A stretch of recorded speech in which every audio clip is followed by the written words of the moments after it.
আসসালামু আলাইকুম। আমি আজকে রেস্টে ছিলাম, যেহেতু ঠান্ডা দিন, তো সেহেতু চিন্তা ভাবনা করেছিলাম আজকে সারাদিন বাসায় থাকবো। তো হঠাৎ করে আমার বন্ধুর কল পেয়ে আমি এই ফ্যানটা নিয়ে কুরিয়ার উদ্দেশ্যে রওনা হলাম। তো কী কারণে রওনা হলাম, তো পথে যেতে যেতে আপনাদের সাথে বলবো। তো দেখতেই পারতেছেন ফ্যানটা নিয়ে অলরেডি আমি রেডি হয়ে গেছি। তো ফ্যানটা আপনাদেরকে দেখাই, ফ্যানটা নিয়ে রেডি হয়ে গেছি। ফ্যানটা কুরিয়াতে আমরা এটাকে আজকে দিয়ে দেব, যে যাতে করে তাড়াতাড়ি আমাদের বড় ভাইয়ের হাতে পৌঁছে যায়। হ্যালো। হ্যাঁ হ্যাঁ, কথা বোঝা যাচ্ছে? হ্যাঁ শুনতেছি। ওই যে 2 পিস ফ্যান আনতে পারো তো, অর্ডার ছিল, কুরিয়ার করানো লাগবো।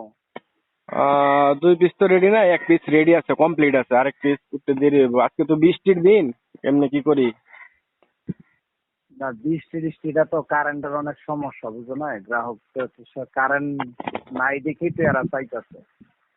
আচ্ছা ঠিক আমার আছে। অনেকবার ফোন দিছে, তুমি একটু কাইন্ডলি কষ্ট করে প্রোডাক্টটা একটু ডেলিভারি করার ব্যবস্থা করো। আমরা খুব কষ্টে দোকানে পৌঁছালাম। তো ওই জায়গা থেকে কুরিয়াতে দেওয়া হবে। তো ওই জায়গায় আরও কিছু মালামাল আছে, সবগুলো একত্রে কুরিয়াতে দেওয়া হবে। তো এই যে ব্যাগটা দেখতে পারতেছেন, পুরোটাই কিন্তু ভিজা। আমি রাস্তাতে আসার সময় প্রচুর বৃষ্টি ছিল, যে কারণে আমি পুরোটাই ভিজে গেছি। এই যে দেখুন।